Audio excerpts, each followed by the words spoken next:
Hello everyone, my name is Bhavar Pratap Singh. I am doctoral scholar of Department of Economics, Indira Gandhi National Tribal University, Amarkantak. I have 2 time UGC NET qualified and 1 time MP SET qualified. So today is our topic is measure of central tendency. Class शुरू करने से पहले थोड़ा सा मैं अपने institute का परिचय देना चाहूँगा। दिवाकर एजुकेशन हब अपना इंस्टीट्यूट है जो कि CUET एग्ज़ाम MA इकोनॉमिक्स के लिए types of there are several of central university जो हैं उनका एंट्रेंस एग्ज़ाम जो है CUET एग्ज़ाम, उसके लिए ऑनलाइन क्लासेस जल्द से जल्द शुरू हो रही हैं। आप अपना फ्री डेमो बुक कर सकते हैं।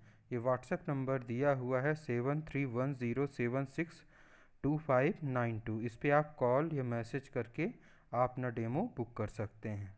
तो चलिए शुरू करते हैं class. Measure of central tendency. Measure of central tendency क्यों कहा गया है? किसी भी डेटा सीरीज़ में जब हम किसी पूरे डेटा सीरीज़ का सेंट्रल वैल्यू के बारे में जानना चाहते हैं या सेंट्रल वैल्यू निकालना चाहते हैं तो उस मेथड्स को हम क्या कहते हैं? Measure of central tendency.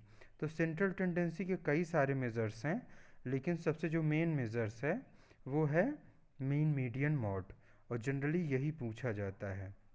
अब इसके जो क्वेश्चन आते हैं वो अलग अलग तरह की सीरीज है, जैसे individual series, continuous series, discrete series की होते हैं। वो हम आगे डिटेल में करेंगे। ये एक इंट्रोडक्टरी क्लास है, तो इसमें हम केवल शुरू में एवरेज के बारे में पढ़ेंगे, जो कि मीन अगर जो कहीं भी मीन की बात आती है यानी वह एवरेज से सीधे संबंधित है। तो एवरेज दो तरह के होते हैं, एक होता है मैथमेटिकल एवरेज, दूसरा होता है पोजिशनल एवरेज। मैथमेटिकल एवरेज के अंदर एरिथमेटिक मीन, ज्योमेट्रिक मीन और हार्मोनिक मीन 3 चीज़ें आती हैं, है ना? क्योंकि इनको हम मैथमेटिकली कैलकुलेट करते हैं और इनकी जो वैल्यू होती है वो टोटली मैथमेटिक्स के बेस पे होती है ना? और इनका फर्दर ट्रीटमेंट नहीं किया जा सकता। फर्दर ट्रीटमेंट मतलब इनको ग्राफेटिकल प्रेजेंटेशन जो होता है, और हम इसको कहें कि ये कोई पोजीशन बताए या ये कोई मॉडल क्लास बताए या कोई आइडियल चीज़ बताए, आइडियल एवरेज हो, तो वो आइडियल एवरेज ये तीनों नहीं होते, लेकिन ये मैथमेटिकल एवरेज में काउंट किए जाते हैं। उसके बाद आता है सेकंड नंबर पे पोजिशनल एवरेज। पोजिशनल एवरेज होते हैं मीडियन एंड मॉड। ये दोनों कैसे एवरेज होते हैं? पोजिशनल एवरेज होते हैं। मीडियन कोई भी पूरी सीरीज की मिडिल वैल्यू होती है मीडियन, और मॉड वो सीरीज होती है, पूरे सीरीज में वो नंबर होता है जो या तो जिसकी फ्रिक्वेंसी सबसे ज़्यादा हाई हो या वो उस पूरे सीरीज में सबसे ज़्यादा बार अकर हुआ है। अगर वह इंडिविजुअल सीरीज है, जैसे हम कहते हैं 1 2 3 4 5 6 7 8, अब 8 2 बार 3 बार अगर और रिपीट हो हम कर दें, 8 और कर दें, तो वो 8 क्या हो जाएगा? मॉडल क्लास हो जाएगा अपना। तो जिसकी फ्रिक्वेंसी सबसे ज़्यादा है वो मॉडल है, वो क्लास मॉडल हो जाती है। तो इससे हम मोड को कैलकुलेट करते हैं। जैसे एग्जांपल में मॉडल जो आजकल फैशन डिज़ाइनिंग, फैशन में या फेमिना में देखिए क्या कहा जाता है? मॉडल कहा जाता है। मॉडल सबसे आइडियल होता है, जिसको ज़्यादा से ज़्यादा लोग पसंद करते हैं, उसे हम मॉडल कहते हैं। इसका डिटेल हम आगे पढ़ेंगे, बट आज हमारा फोकस रहेगा केवल और केवल मीन पे, mean and type of mean पे रहेगा। तो चलिए शुरू करते हैं। एवरेज क्या कहलाता है? एवरेज हम लोगों ने एवरेज को हिंदी में औसत भी कहते हैं। औसत का छोटा सा सिंपल सा फार्मूला हमेशा हमने पढ़ा है फोर्थ फिफ्थ सेवन्थ तक।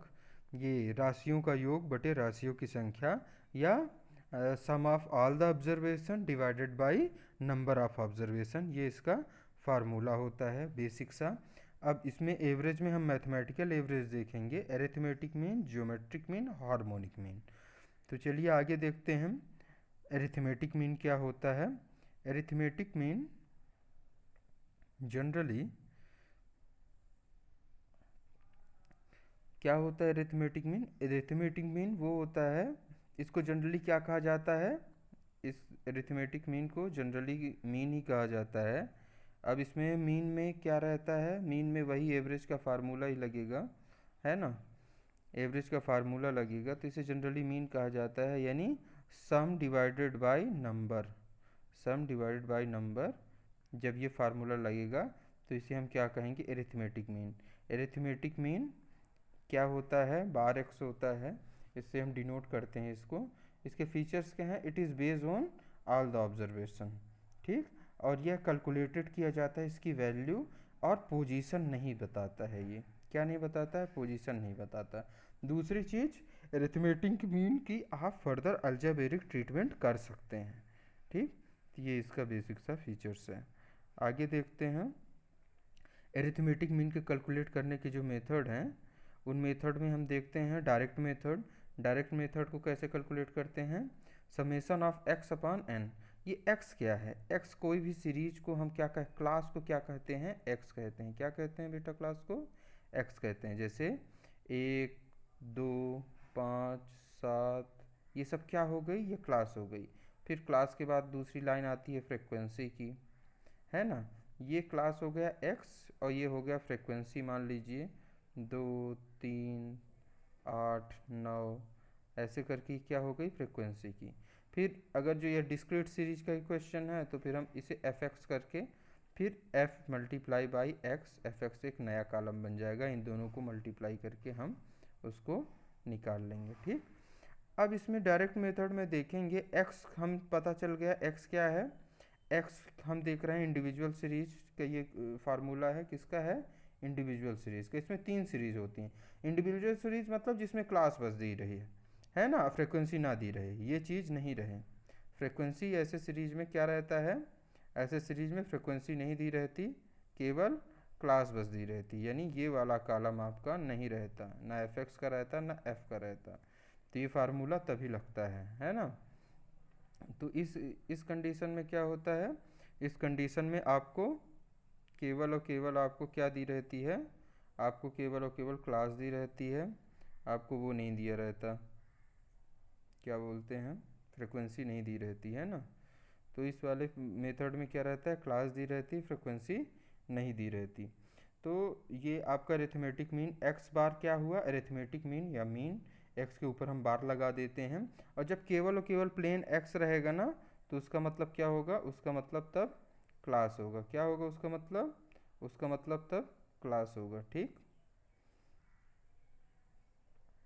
तब उसका मतलब क्लास होगा। और समेसन ऑफ एक्स यानी जो एक्स की सीरीज है उसका पूरा सम करने का, उसे हम कहते हैं समेसन ऑफ एक्स। एन क्या है, नंबर ऑफ ऑब्जर्वेशन, हम गिन लेंगे कितने ऑब्जर्वेशन हैं, 1 2 3 4 5 में से कि ऑब्जर्वेशन कितने हैं, ठीक है। तो उसको हम कैलकुलेट कर सकते हैं या उसको हम चेक कर सकते हैं कि कितने ऑब्जर्वेशन हैं। तो जैसे ऑब्जर्वेशन 1 2 3 6 7, कितने ऑब्जर्वेशन हुए, एन कितना हुआ, 1 2 3 4 5, 5 हो गया एन आपका।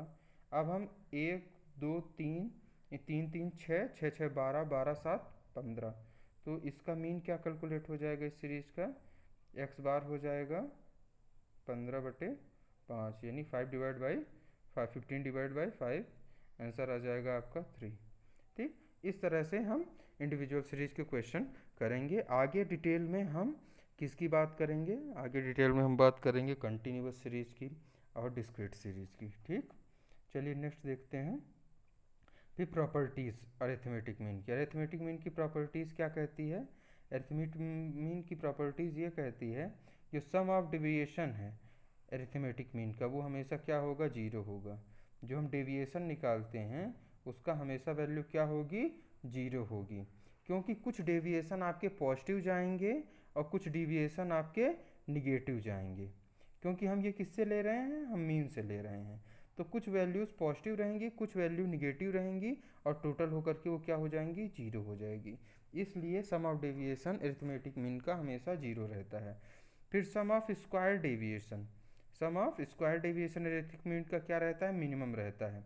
अगर जो स्क्वायर डेविएशन हम निकालते हैं, यानी जो हमारा डी आया, डी का ये फार्मूला है आपका एक्स माइनस एक्स बार, ये क्या है, किसका फार्मूला है, डी का, डेविएशन निकालने का है।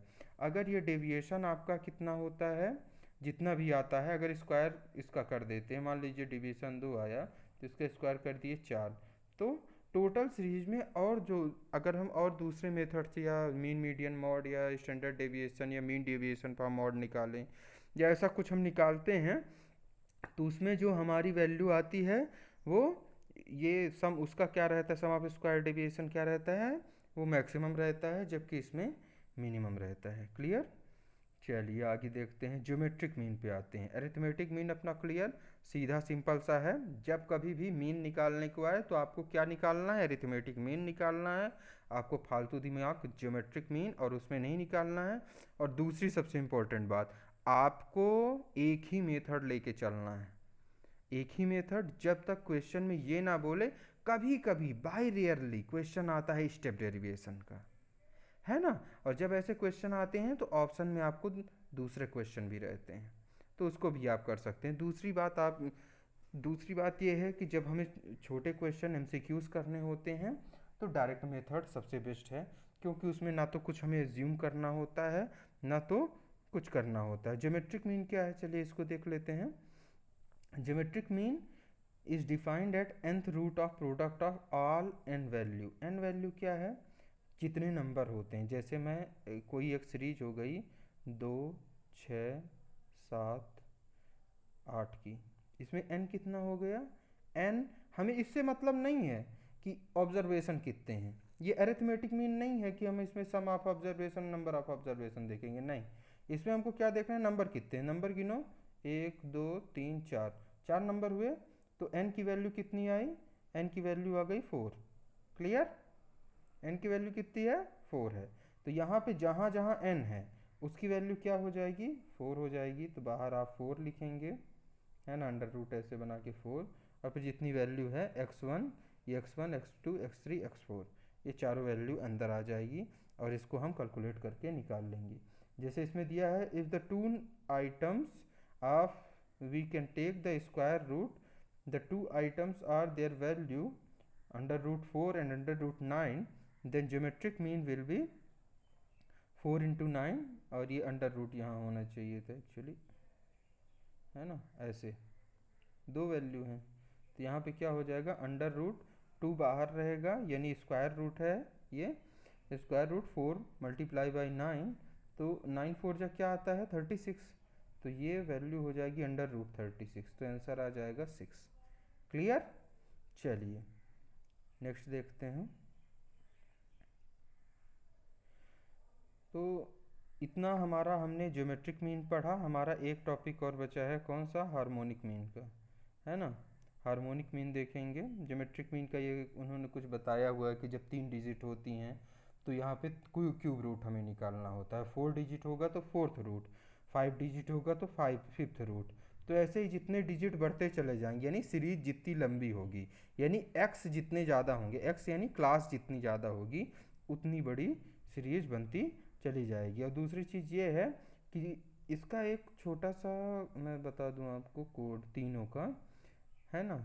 आगे हम पहले सबसे ज़्यादा बड़ा कौन होता है, अरिथमेटिक मीन, फिर ज्योमेट्रिक मीन, फिर हार्मोनिक मीन। तो मैंने इसका एक छोटा सा कोड बनाया था, आगे हम, आगे हम।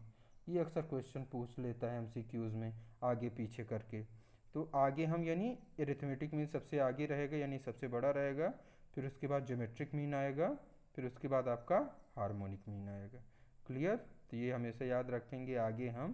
आगे हमसे हमने समझ लिया कि तीनों के बीच में क्या इंटर रिलेशनशिप है। ठीक।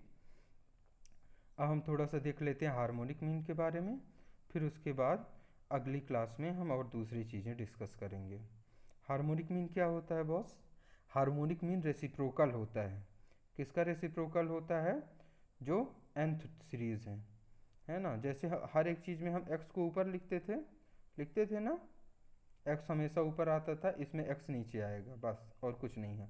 जैसे अरिथमेटिक मीन का फार्मूला क्या होता था, है ना, summation of x upon n, ऐसे ही होता था कुछ, है ना। इसको मैं काट देते हैं, summation of x upon n, ये मीन का फार्मूला होता था अरिथमेटिक मीन का।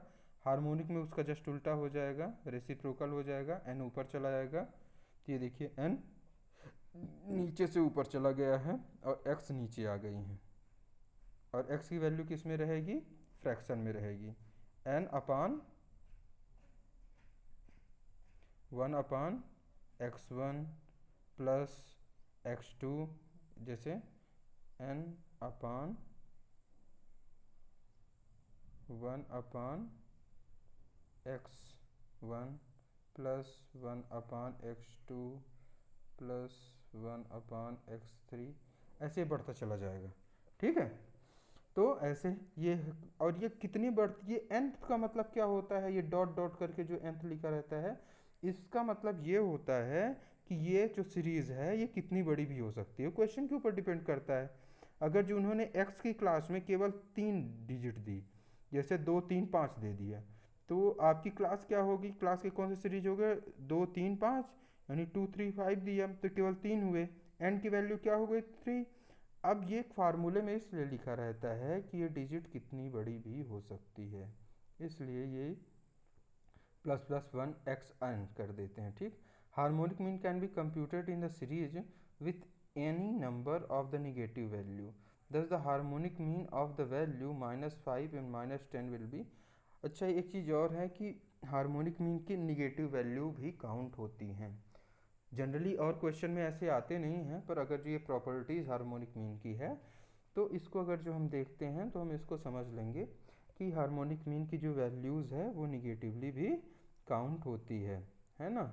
अब इसके बाद हमें पढ़ना है मीन मीडियन मॉड, है ना। क्योंकि अपने पास टाइम थोड़ा कम है तो आज यहीं पे हम ख़त्म करते हैं। मीन मीडियन मॉड के बाद फिर अगला क्लास होगा अपना डिस्पर्सन का। अपनी क्लास प्रॉपर चलेंगी, आप जल्दी से जल्दी डेमो सेट करिए, डेमो लीजिए क्लास का और कोर्स ज्वाइन करिए। समय कम है अपने पास और अच्छे से और पूरी पढ़ाई करनी है। इसके अलावा डाउट सॉल्विंग सेशन भी होंगे अपने, तो हर एक स्टूडेंट को प्रॉपर और बराबर टाइम दिया जाएगा। तो आपको ये नहीं लगेगा ऑनलाइन क्लासेस में कि आप ऑनलाइन क्लास में नहीं हैं, ऑफलाइन क्लास के बराबर ही आपको फील आएगा। आपका सिलेबस पूरा अच्छी तरीके से कंप्लीट किया जाएगा। And thank you so much for watching us.